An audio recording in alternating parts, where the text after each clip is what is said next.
শুধু তো পানি দেওয়াই দেখালাম, পানি দেওয়া শেষে আমরা কি করি সেগুলো তো কখনো আপনাদের সাথে শেয়ার করা হয়নি। চলেন আজকে সেটাই শেয়ার করব। হ্যালো এভরিওয়ান, আসসালামু আলাইকুম। I hope you are doing well. পানি দেওয়া শেষ মানেই যে সারাদিনের কাজ শেষ এটা কিন্তু না, এখনো বাকি আছে সারাদিনের অনেক কাজ। সকালের কাজটা হলো পানি দেওয়া, কিন্তু এরপর শুরু হয় সবচেয়ে কষ্টকর কাজ। রোজার মাসে যখন এনার্জি কম থাকে তখন সবচেয়ে বড় চ্যালেঞ্জ হলো পাইপ গোছানো। একা কেউ এই পাইপ কখনোই গোছাতে পারবে না, কারণ যত বেশি গোছানো হবে পাইপ তত ভারী হয়ে যাবে। একা চেষ্টা করলে হাত ব্যথা, শরীর ক্লান্ত, এছাড়াও গোছাতেও কষ্ট হবে। তাই আমি আর আমার বাবা একসাথে কাজটি করেছি। আমরা পাইপগুলো এক এক করে উলট পালট করে গুছিয়েছি। কখনো বাবা একটু গুছিয়েছেন, আবার কখনো আমি একটু গুছিয়েছি। শেষে যে আমরা দুইজন মিলেই একসাথে গুছিয়েছি, মানে বাবা এক পাশে ধরেছে, আমি এক পাশে ধরেছি।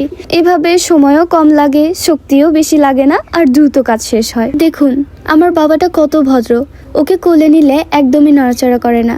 ওদের দিকে তাকালে মনে হয় এই সেই ছোট্ট প্রাণীগুলোকে সেদিনই নিয়ে আসলাম। আর আলহামদুলিল্লাহ এখন কত বড় হয়েছে। কোলে বেশিক্ষণ রাখা যায় না কারণ ওরা অনেক বড় হয়ে গিয়েছে, কিন্তু ওরা আমাদের কাছে আসলেই একদম শান্ত হয়ে যায়, হাত পা ছেড়ে দিয়ে ঘুমিয়ে যায়, ঠিক যেমন আপনারা ভিডিওতে দেখছেন। ওরা আমাদের কাছে এত আরাম পায়, এত নিরাপদ অনুভব করে যে শুধু দেখলেই বোঝা যায় ওদের বিশ্বাস আর শান্তি। ভিডিওতেই ওদের সেই অনুভূতিটা পরিষ্কার ফুটে উঠেছে।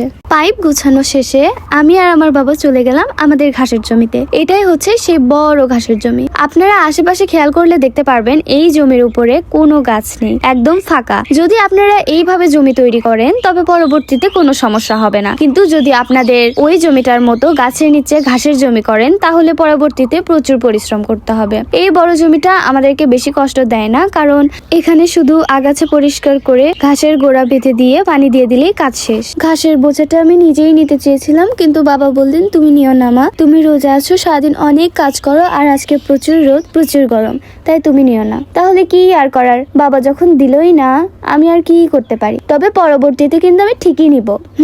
আজকের ভিডিওটা ছিল এই পর্যন্তই। সবাই ভালো থাকবেন, সুস্থ থাকবেন। আল্লাহ হাফিজ।